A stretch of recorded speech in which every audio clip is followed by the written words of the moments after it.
Hello, and welcome to the Empowerography Podcast. This is a platform created for women's voices to be heard and a place to share their stories, journeys, and successes with the world for the purpose of helping other women who might be on similar journeys. We are empowering women one episode at a time. I'm your host, Brad Walsh, so kick back, grab one of your favorite beverages, and enjoy the stories.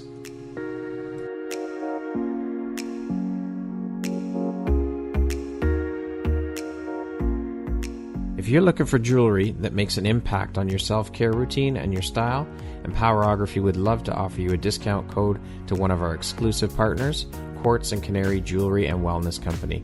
Please use code EMPOWER15 to receive 15% off upon checkout at www.quartzandcanary.com. Quartz & Canary is truly the place where spirituality meets style. Hello there, Brad Walsh here, your host of the Empowerography Podcast. Today, my guest is Kelly Lynn Adams. She is an award-winning entrepreneur, an iPEC certified executive leadership and life coach, and a business success strategist. Good afternoon, Kelly. Thank you so much for taking the time to be here. Welcome. Hi, Brad. Thank you so much. I'm so excited to be here. How are you today? I'm doing good. The sun is out. Yeah, that's always a good thing. And I'm doing good. Excellent. Well, thank you very much for taking and making the time to be here with me today and share a little bit about your story and your journey. I appreciate you making the time. Yeah, thank you so much for having me. So, as mentioned, all of those things, plus you are an international speaker, you are a podcast host, and the founder of the Woman Worth movement. That is a hell of a lot of hats you're wearing and quite a resume. How on earth do you find the time for all of this? And how do you prioritize, and how important is prioritization to you? Yeah, it's just a good question. So I don't know how I actually do it. I just do it. By the grace of God, and it's actually, I'll dive deeper into my story and also like how to be more productive and all of that. It was a really big lesson for me throughout my life. I'm definitely a recovering type A perfectionist, people pleasing, and that served me really, really well. And it's linked also to my childhood trauma and all of that. And I started on Wall Street. I, climbed the corporate ladder. And, like I said, it served me. And I landed in the hospital. I got chronic illnesses just because I was doing all the things. I was doing all the things and I wasn't paying attention. And I was getting red flags. Like I was getting red flags to, Kelly, slow down. You're not listening to your body. Your mind, even my mind, it would loop into these like negative, obsessive thought patterns. Like, so it really was like a mind, body, soul that I was not listening to. And because of such a deep, for me, it was like, oh, I need to prove myself. I need to, because my whole thing was one of the tracks that I was running in my head was like, my worth is equal to how hard I work. And I mean, that was the programming that I had from childhood because I was the firstborn. I really had to raise myself. And so I don't know what the best answer is for like how to be productive. I've tried so many different things and some things work in different seasons of my life and different times. And then some things don't, like sometimes a morning ritual works, for the next 90 days, or sometimes having the to-do list and only 3 things on the to-do list. So I think it's really like a personal question for everyone because everyone has so much going on. Yeah, absolutely. So how long have you been a leadership and life coach, Kelly? Oh my gosh. So I got certified in 2009.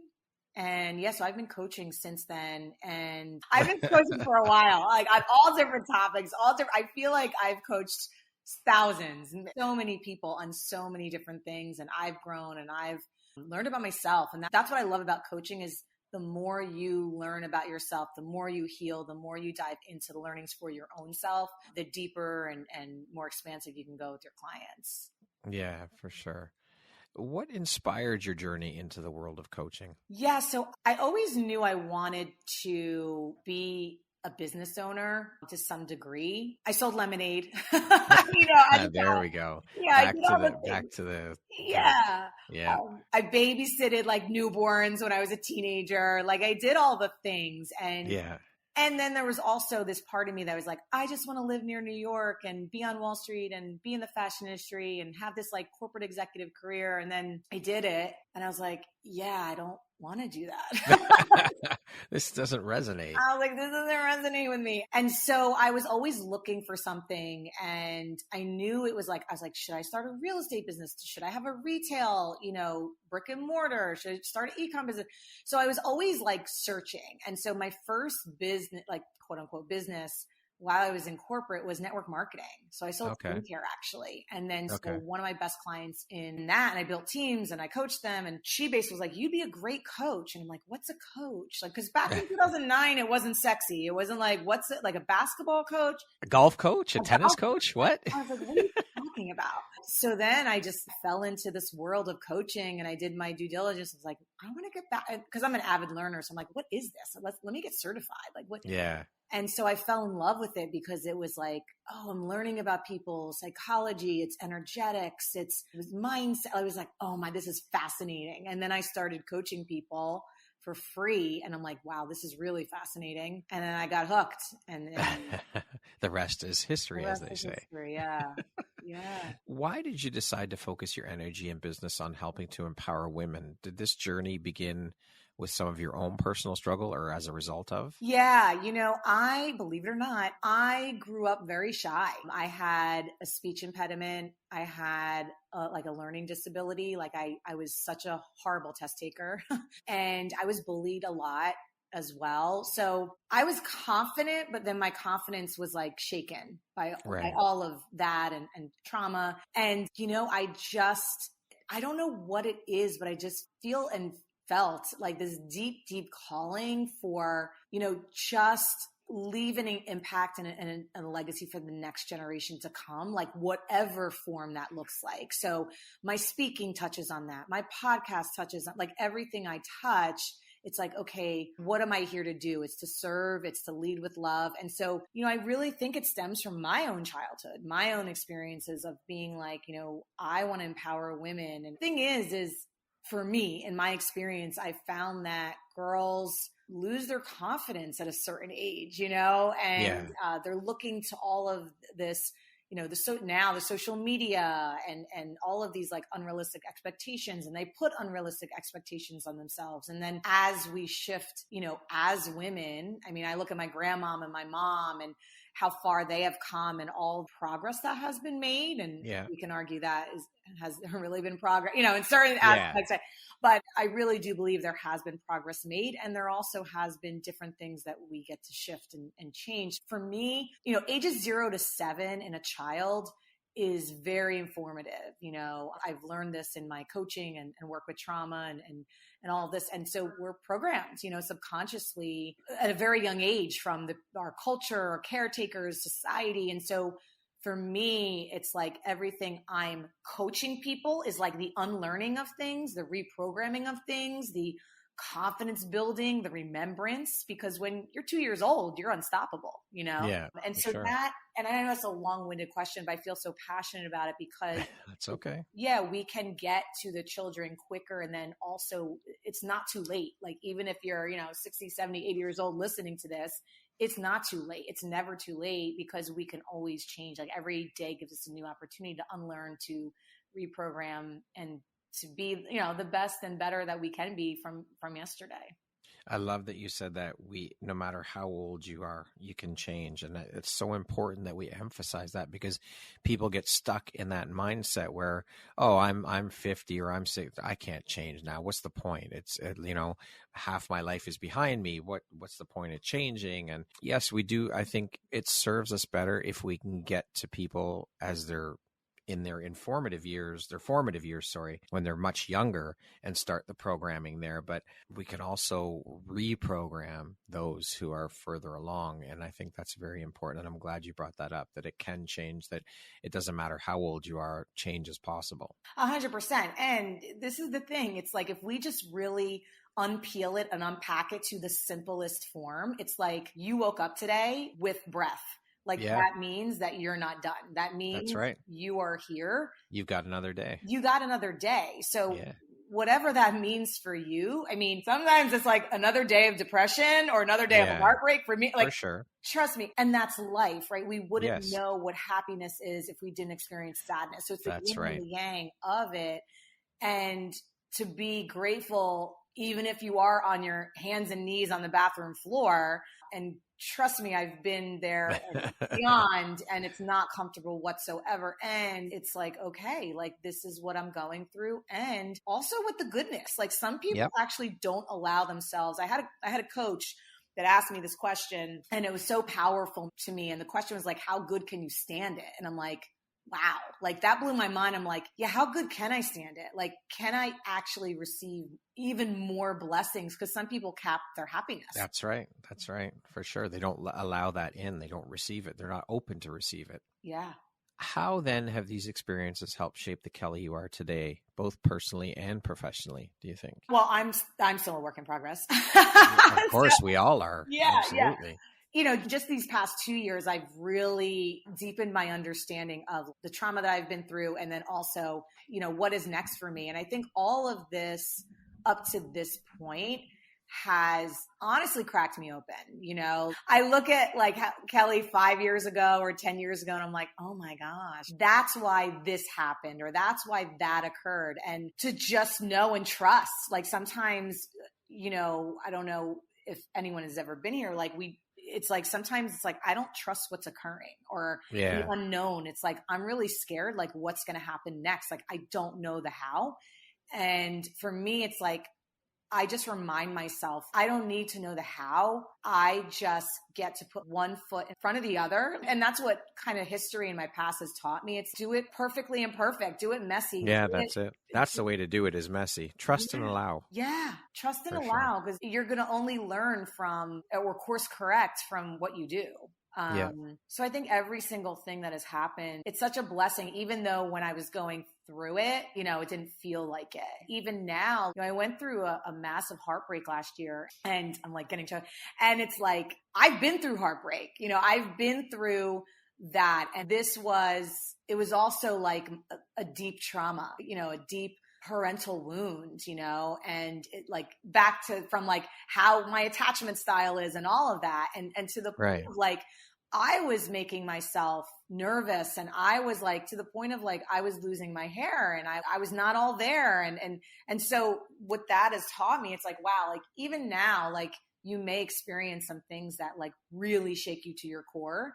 And it's like, it's always teaching you something. And another powerful question that I always ask myself is like, what is this teaching me?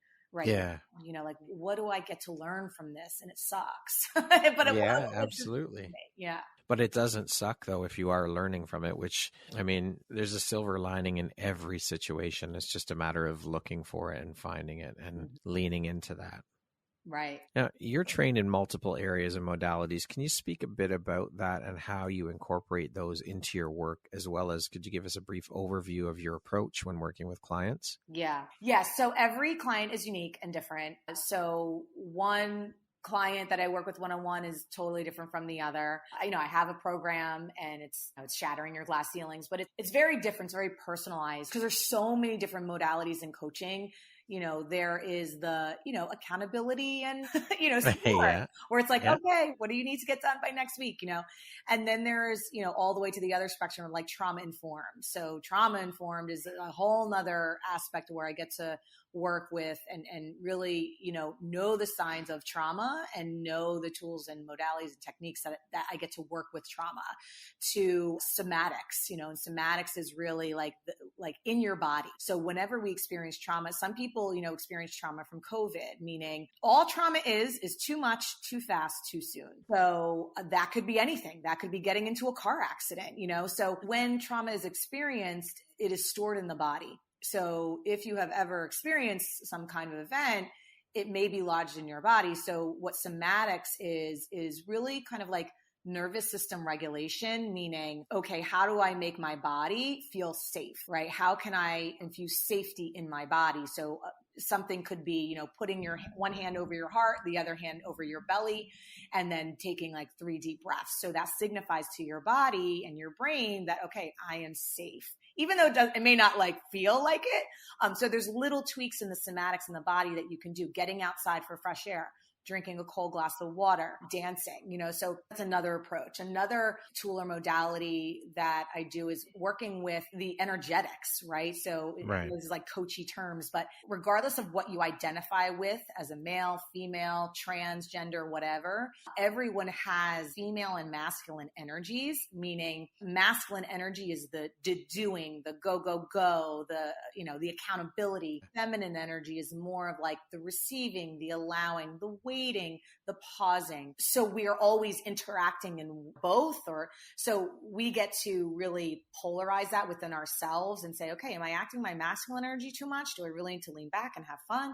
So that's another thing. What else? Somatic release, right? Back to the somatics is releasing. So some people, when they're driving, okay, I'll give you an example. Someone cuts them off, and one person could be have such raging anger and get out of the car and then the other person could be like, all right, no big deal, and keep driving. Yeah. So the difference is nothing's wrong, right, good or bad. The difference is, why does the person have such a reaction, right? And this is listen, I still get actions and triggers a certain thing that I'm like, okay, Kelly. But the reason is because back to the body, we have suppressed as a population, as internationally, we have suppressed feelings. Like we are taught boys don't cry, or we are taught it's not okay to feel your emotions. We are taught, why are you crying for 10 days straight? Are you depressed? There's negative connotations that are learned from society and other people and whatever. So a lot of us suppress, we do the social media scroll, right? We do the, maybe we eat over it, maybe we shop over it. So all of these are suppressions of our emotions, where what you can do is set a date to really feel your emotions. Like maybe go to a rage room and throw, axes or plates, or maybe hit a pillow or scream into a pillow to get it out, right? And what that will do is, it takes 90 minutes to really go through an emotion. But, listen, I've been hitting pillows for like 5 minutes straight. But what that does is it actually, think of a hose. And if there's a kink in a hose, all you're doing is unkinking the hose and allowing yourself to be open to other things, right? You don't fly off the handle. So those are just some of the different techniques of coaching. There's all different things, like how you listen, how you ask questions, really. A lot of it's also intuitive. So I really just tap into whatever is needed in the session, and the session can go in any way. Or the client might come to me and be like, hey, I want to focus on this, and we focus on that. So that's why I love coaching, because I love just the freedom, and I love not just being, I'm just an accountability. It's not structured. Yeah, I like the structure of it, and I like the freedom of it. So what type of person or client is your ideal client, Kelly? What things do you look for in a potential client before deciding to work with them? Yeah, it's kind of like if you're dating, right? It's like the right match. I mean, it's a tough question for me to answer. I mean, I just have a feeling, and I just know. For me, if I know I can't serve someone, I won't take them on as a client, and I will refer them out, because I have such a great support system, and I know tons of coaches. But I guess for me, in this season, because I work with executives that are brilliant, and world leaders and celebrities and athletes and all of the things, and I love all of them. But I think in this season, just because it's my signature program, I love really helping women, women that are go-getters, women that are doing the damn thing, and that are similar to me, shattering their own glass ceilings, whatever that means. And that could be financially, that could be emotionally, that could be. So to me, the most important thing I would say to answer that question, it's women, but I have a great time with men, coaching men. It's, men sometimes are easier to coach. I'm just saying, sometimes they're more receptive, not all the time. I think it's really, someone has to be committed and willing and receptive. Yeah. That's the best client for me. Yeah. I mean, I'm just I'm so excited because I'm in the middle of launching my program, but it's more of the ideal client is the right fit, I would say. So you had mentioned you worked on Wall Street, and so you were in corporate. How tough or easy was that transition out of corporate into entrepreneurship, and what facilitated that shift for you? It was easy, but I waited too long. Perfect. Because the start of it, Wall Street was very challenging for me.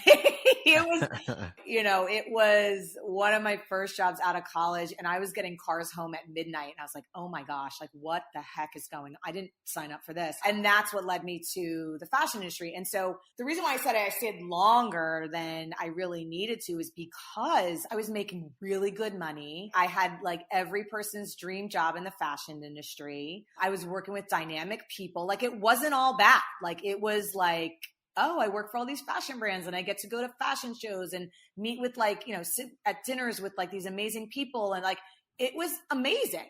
And it was also, I got to let that go, because my coaching business was taking off. And I was like, oh, I could leave at any moment. And I just was scared. I was just like, oh, I don't want to lose this, but I'm really, my passion is really this. So the transition wasn't that hard. I think it was more of, I waited too long. And I think I waited too long is because it wasn't so bad, Yeah. And B, it was the self-trust.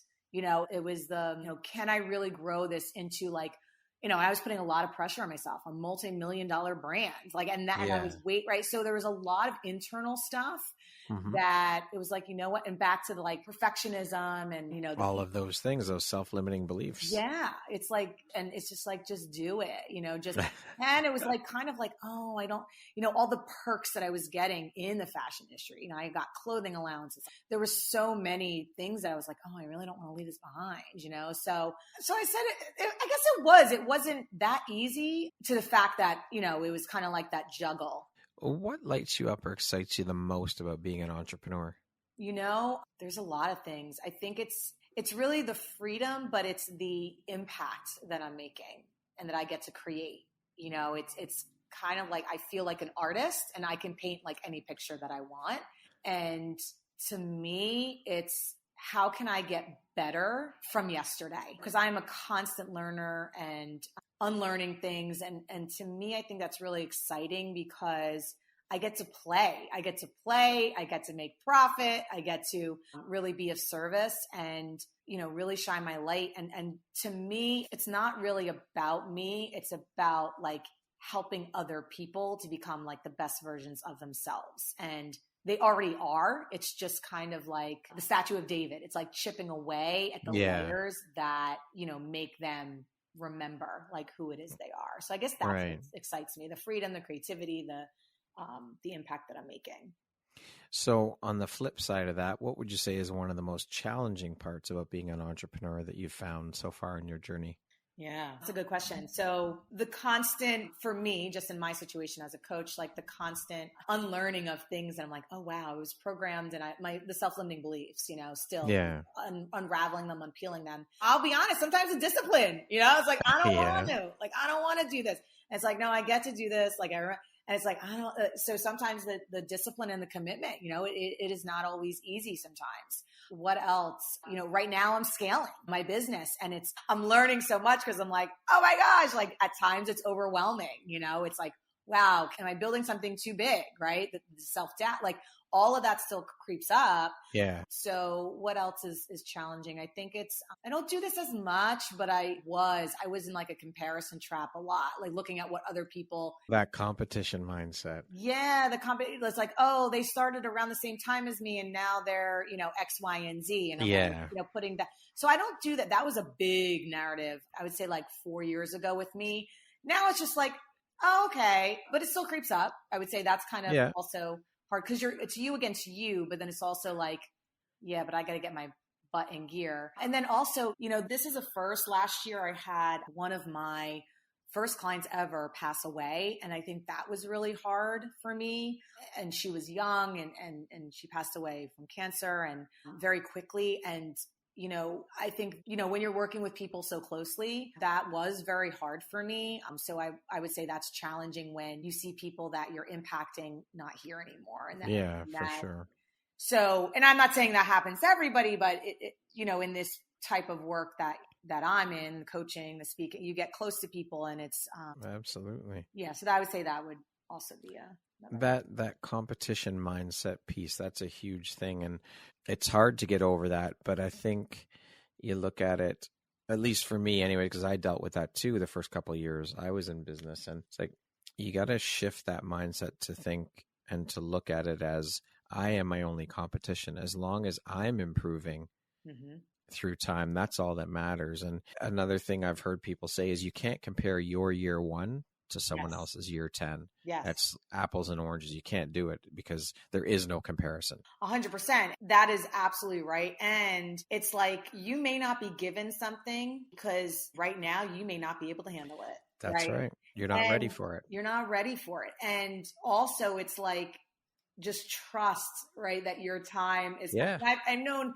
people that have had this huge success and now like, where are they? You know, like, again, it's kind of like winning the lottery, right? It's like when you hear some of these lottery winners go bankrupt in 3 years, well, why? Right? Because they, like you said, they couldn't handle it. Their capacity to receive and keep the money and all that like is not there. So the same thing. It's like, I know when I was in that space, I was like, I don't want to hear it. Like, of course. Divine timing. And it's true. Like it's like, there's a reason why something is waiting or it's not happening right now. You are giving your best and you're doing aligned action and you're 100% keeping your side of the street clean, like I say, and doing all the things necessary. And it's still not like you're bucking up against something. It's because it's not the right timing or because it's divinely orchestrated to your highest good, because everything is working out for your highest good. That's right. Now, being an entrepreneur is not for the faint of heart. It's not for everybody, and it's a tough journey. But it's also, on the flip, it's very rewarding. I mean, I couldn't imagine going back to working for someone. And so what is the one piece of advice you would offer to someone who's thinking about making the leap into the world of entrepreneurship? Yeah. Have a why that makes you cry, because there will be days that you don't want to do something. There will be tons of rejection. There will be all different things that happen. And if you are tuned in to your why, it's like no matter what, you're going to do this, no matter what. My first ever coaching group, it's so embarrassing. My first ever coaching group, I launched it. No one bought. And I made it public and all that. I was like, oh my God. And it's like, okay. So it's like, you're going to have those times. You're going to have people talking about you. You're going to have people like all of the things that you can possibly imagine. I'm not saying they're all going to happen to you, but it's like when you have a why that makes you cry and that like, you're like, no, I'm doing this no matter what. And I would say this too. I know you asked me for one, but just, be gentle on yourself, because for years when I was in corporate, I was like, I just want to go full time. And I was my own worst, enemy. And it was putting a lot of pressure. I was like this, the 50-50, like I was saying before, I was like, no, I want to leave, but I don't know. It's like, just, you will know. You will know when it's time. No one can tell you when the good time is. Everyone can give you all the advice, and just tune in, because you'll know when the right time is for you. And you could always go back to corporate. You could always find something out. Don't put so much pressure on it. What would you say are the top 3 skills needed to be a successful entrepreneur? Commitment, like I said, being committed no matter what. Resiliency. So the ability to get back up when you are thrown down or life throws you down or something happens. And I would say passion, really like deep, deep love that you have for yourself, for others, and for what you do. And then what would you say is the most entrepreneurial thing about you? That's a good question. I would say, I'm obsessed. So you could be obsessed in a negative way or a positive way, right? It's like, I am so tenacious and obsessed and I've been cleaning that up, meaning like, and this really serves me in the way of not allowing anything to throw me off. Like, it's like, oh, if I got thrown off, it's like, how quickly can I get back to center? So I would say that, and I know it's like, I don't know if that's a good or bad thing. There's no such thing as good or bad, but like, I would say being obsessed with what I want to create. Now, I want to speak a little bit about women in entrepreneurship and the landscape of women in entrepreneurship and women-run businesses. I come from a corporate background, and you have too. So I'm sure you've seen it as well. That mindset and the behavior of the old boys club mentality when it comes to all the different things like equal pay for women, doing the same job as their male counterparts, or women in C-suite level positions and seats at the boardroom table. It's ridiculous that attitude of the 40s still exists, and we're still dealing with that. And I think that we're starting to see a shift in mindset with a lot more women. So I'm curious what your thoughts are on the landscape of entrepreneurship and women-run businesses. I think it's 50-50, like you said. Like, just last month I was coaching one of my clients. She's still in corporate. She's a high exec, and she's dealing with that exact thing of the boys club. Like, right. And it's wild to know that's still going on. But it's wild that a lot of things are still going on. And then there's other companies that are very, equal pay, like just very good to women. So I would say it's like, I'm seeing both. I'm seeing like 50-50, and all we can do. And it's like, what are the shifts that can occur? Because I think we have come so far, but there's still a long way to go. And the only way that that's going to happen is it's not fighting the fight with the fight. It's because I also know that there's like men that are very much advocates. Like, I've had men in my corporate career that were such advocates for me, so it's not fighting the fight with the fight. Like, it's seeing where we can shift the mindset that needs to be shifted. Yeah. And I think that looks like different things in different ways. It's like, because when you really get to question a person, so if they have the mindset of like, no, women should, be making whatever, 40% less, or they should be staying home, or whatever the heck, the beliefs are, and just being curious with that person, being like, why do you think like that? Like, why? Like, where's that coming from? Where is that coming from? And it's coming from almost always, it's coming from the past programming. Like, it's because we're all 2-year-olds again, right? At one point, we were all 2. We didn't have those beliefs. We were raised into them. And some of this is, and I want to go too woo-woo, but some of this is generational, passed down from generational lineage. For example, like trauma. If your grandmom experienced rape, or something that is in the DNA and is carried in. And I know it's a little woo-woo, but like, it's carried in the womb. So all of this stuff, all of what we're talking about is from the past. So it's shifting, to me, from a bigger level. It's like shifting the conversation. It's shifting the mindset. And sometimes we can radically do that. And sometimes it's like, we have to move and make the small shifts to help people be aware of like their thinking. But then there's ignorance too, right? There's some people that are, it doesn't matter. Like, they believe what they believe, and there's nothing that anyone could say. And that's like, okay, well, that's just being ignorant. Well, you can't change people's minds that are not open to receiving and looking at things through a different lens. Right. It's just not possible. Right. And like, how can you bring loving into that situation, in that realm?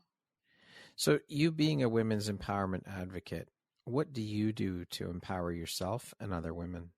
That's a good question. I mean, I feel like it's, to me, at the core, there's 3 things, right, that my coach, said to me once, is people are always seeking 3 things: approval, control, or safety and security. So any one of those are threatened, which is, that's right? Approval, security, control, safety.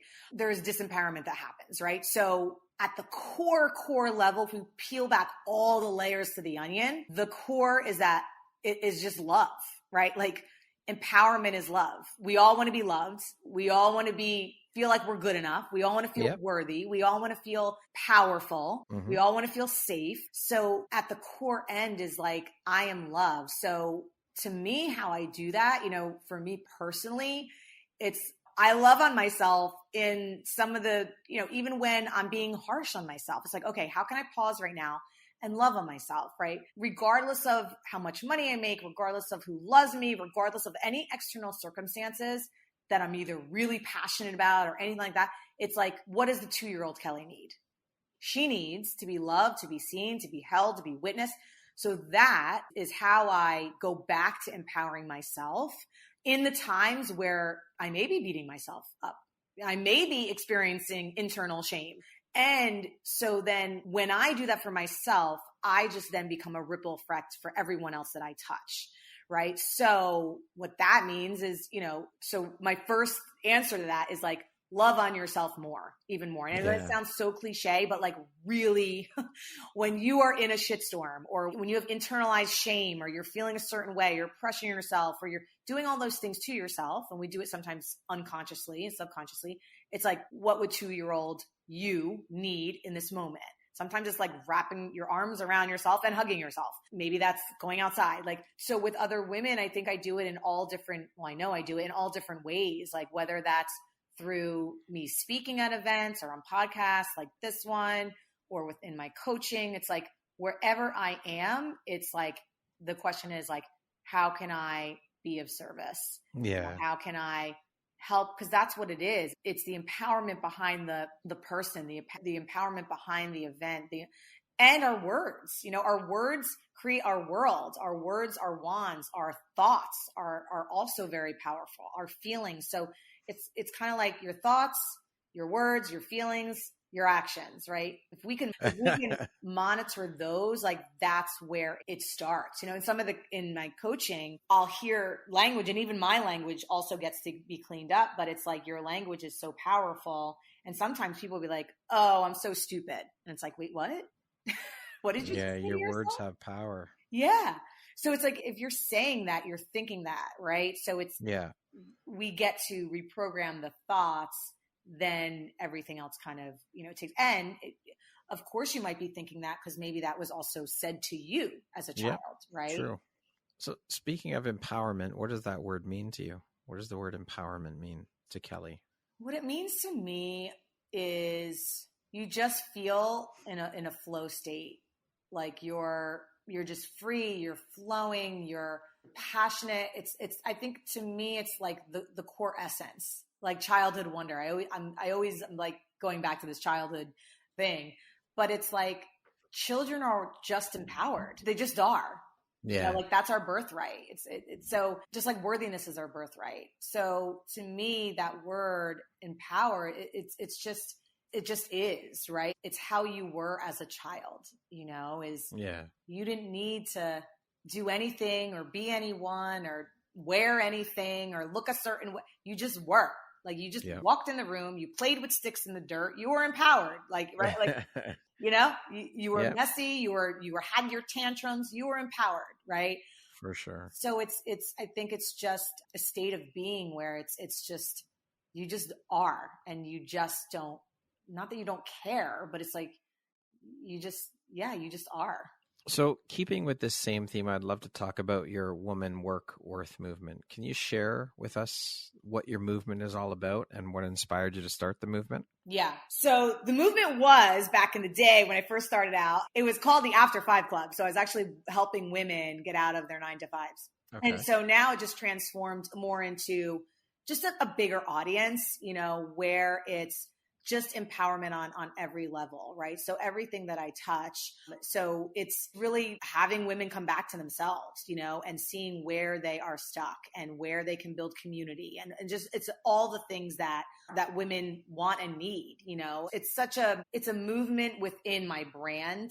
And it's just like really my community, and I have another kind of other community called the Inner Circle, but that's more of like a coaching community. So it's just a place, that if they want to follow me, they want tools, tips, I have a Facebook group, all the things. And then there'll be trainings and stuff coming out for them as well. But it's just really my overall movement of my brand. And so what is the mission or the purpose of the movement, and what are the long-term goals for it? Yeah. So the mission and the purpose is to really like step into your power and to own like every single part of you, even the messy parts. The vision is I really want, and this is my overall vision too. It'll be under this movement, but it's really impacting millions, like millions. So like I said, whatever form that comes in, it'll come in any kind of form. And so when I impact millions, then it's a ripple effect for the other women to impact millions, because this is the thing. You don't have to impact millions. You can impact one person that impacts millions. So it's as small or big as anyone wants to take on for themselves. For me, I'm very big, very visionary, right? For other people, it's like, no, maybe I work in a nursing home and that's my impact is really like being a stand for these people that, are going to be moving on, right, with their lives. Yeah. Or maybe it's like a hospice worker that, they want to be, right, their last breath, they want to be with this person. So it looks like whatever to a person. So my job and my mission, my vision is to impact as many people so that they can impact as a ripple effect to their communities or their life or their families, however they want to see it. Love it. So you mentioned, and we said you're a podcast host. You launched your own podcast called the Perfectly Imperfect Podcast. Can you talk to us a little bit about that? Why you decided to launch a podcast? Yeah. What it's all about? Is it solo? Is it interview style? Is it a mix of both? All of that good stuff. Yeah. So I first came on the podcasting scene, oh my gosh, it was like 5 or 6 years ago. I had a podcast called Making Moves with a co-host. And all we did, it's still up. The interviews are, sound quality. Oh my God. You would be like, oh, like I listened to it. I'm like, oh, Kelly, was so bad. But that was years ago. And so what we did on that podcast is we just did interviews. We did one season. We interviewed so many like amazing people, top people. And it was really fun. I can't believe some of them said yes for the sound quality. And they were like, B for like, just going with us. Like we were nobodies, not nobodies, but like, they were like, who are these two chicks doing this podcast? Anyway, so I really fell in love with podcasting then. I'm like, this is so fun. So then my co-host at the time, we just kind of went our separate ways. She was like, I don't want to do the podcast thing, but I still wanted to do it, And we still talk to this day. We're good friends. And so I was like, I still want a podcast. So, but the interview stuff, I don't know how you do it, Brad, but there's a lot of work. It is. Yeah. And so to me, I was like, I don't want to do all that stuff. Like I did it for a season. We did like 20 episodes or something. So I was like, I just want to do it on my own. I just want to have fun. I just want to riff. I just want to like share so it's a solo cast. I just want to share the lessons that my clients and the wins that my clients are getting, the ahas that I'm getting. So it's really like a journey on Perfectly Imperfect. Like I talk about money, I talk about empowerment, I talk about, limiting beliefs, all of this, everything, all my coaching techniques and tools and strategies. And so it's literally like 10 to 20 minute episodes every week, just me teaching, me promoting myself. Why not? Yeah. Right? And it's really just to serve, and it's just a fun thing. I don't directly monetize it, but I have gotten clients through it. I've gotten speaking events through it. But that wasn't really the intention. The intention for it initially was, and is still, like to just be of service. Like I really don't look at it as a money-making thing in my business at all. Like, and some of my coaches and friends are like, you need to monetize it. I'm like, yeah, but it's not that, I will one day directly, but it's to me, it's just something that I give back to my community, Kelly, what do you think your unique skill set or superpower is that's helped you become successful? Really seeing people. And that has to do with, I think, just me seeing myself over the years, like really seeing myself. I'm still a work in progress. And it's just my intuition has gotten stronger. And I wrote about this in a post. It's, what served me, it's kind of like a blessing and a curse. It's what I call like the chameleon effect, right? Like I can shapeshift to whatever room you put me in front of whatever person. I can talk to an executive and then I can talk to a homeless person, right? 5 seconds later. So but really seeing people and what their greatness is. And I think that really serves me because you get to see what's not being said because everything is speaking, right? Everything is speaking. So to me, that has been, I would say in this season, that's my superpower. Okay. Speaking of success, how do you define that word? What does the word success mean to you? Whatever that you want to be doing, you're doing. Okay. So if you want to be a housewife and you're a successful housewife, that's success. Like that, like whatever it is that you want. If you are a fantastic cleaning person and you love to clean and that's your passion and that's being successful. They speak about this. I'm listening to The Strangest Secret by Earl Nightingale. And that's what they say. It's like success means whatever it means to you. Success to some people is making billions of dollars. Success to other people is like being the best mom I can be. So to me, it's very relative. I have different ways of how I measure success for myself. I mean, I measure it monetarily, health-wise, love-wise. So there's different kind of pillars for me on how I, define success for myself. What would you say is one of the most important things you've learned in your life? And what was your life like before you learned it? And what was your life like after learning it? Oh my gosh, Rod, these are great questions. The greatest thing that I learned so far? Yeah, the most important, one of the most important things. I would say, honestly, I'll go back. I've learned a lot. I've learned so much. And if I had to boil it down to one, is love for myself when I was not loving myself or in loving, and there still creeps up, still creeps in, is when I am putting extreme pressure on myself, when I am internalizing shame within myself, when I'm making things mean something, giving meaning that hurts myself. That is like all of the things when I am betraying myself, like that is all like before the lesson of like self-love. And again, I lower the noise on that because that sometimes that's normal, right? That can creep in. And what I've learned and what I've deepened the practice of self-love is loving and knowing that like I'm divine, whole, perfect in every way and not complete yet. And so when I turn up the volume on the self-love, and I think this is the greatest lesson, I will be learning this lesson until I'm in my 80s, right? So it's like, or 90s or 100, whatever God wants me to live to. To me, that looks like now is like loving myself even when I'm in a shame shitstorm.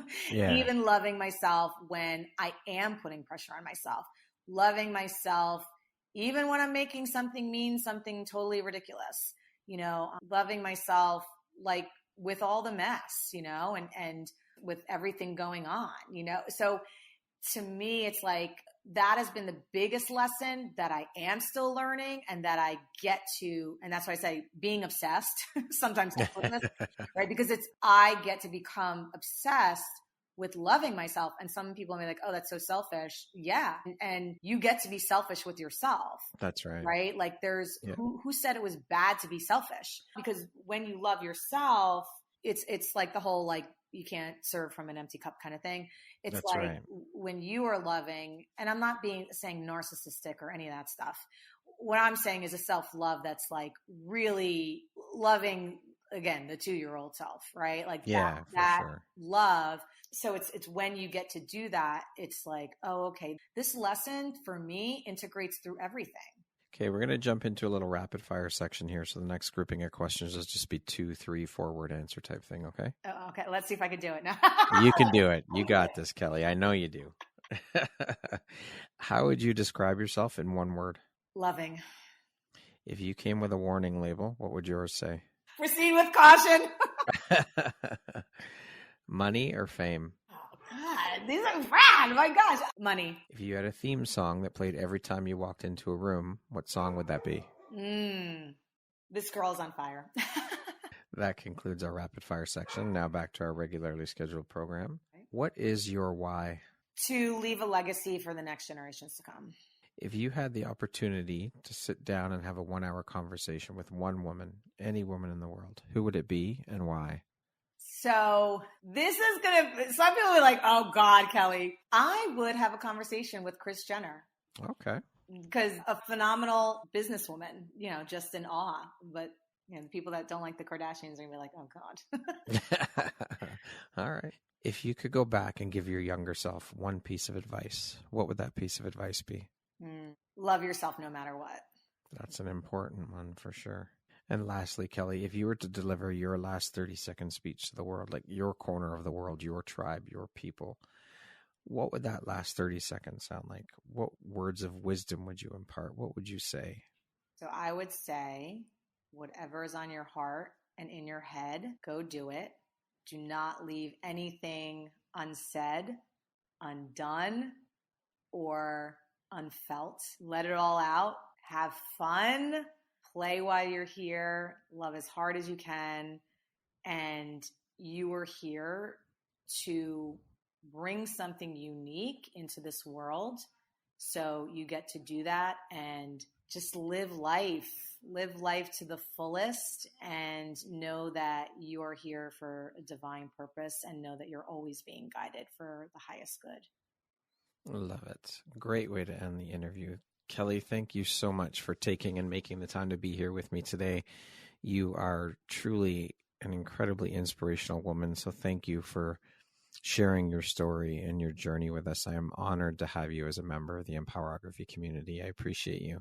Oh my gosh, Brad, I am so thankful for you. And I just want to acknowledge you for just starting this movement and just having it be a ripple effect in the world. And it's so important that the work that you're doing. And I'm just like so honored to be a part of that. So thank you so much. My pleasure. Once again, my name is Brad Walsh, host of your Empowerography Podcast. Today, my guest has been Kelly Lynn Adams. She is an award-winning entrepreneur, an iPEC certified executive leadership and life coach, and a business success strategist. Thank you so much, Kelly. I hope you have an amazing rest of the day. Thank you, you too.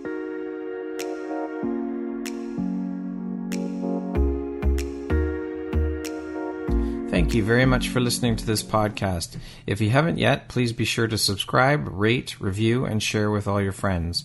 You can find me at visionaries.ca and follow me on Instagram at Empowerography Podcast and on Facebook at Empowerography.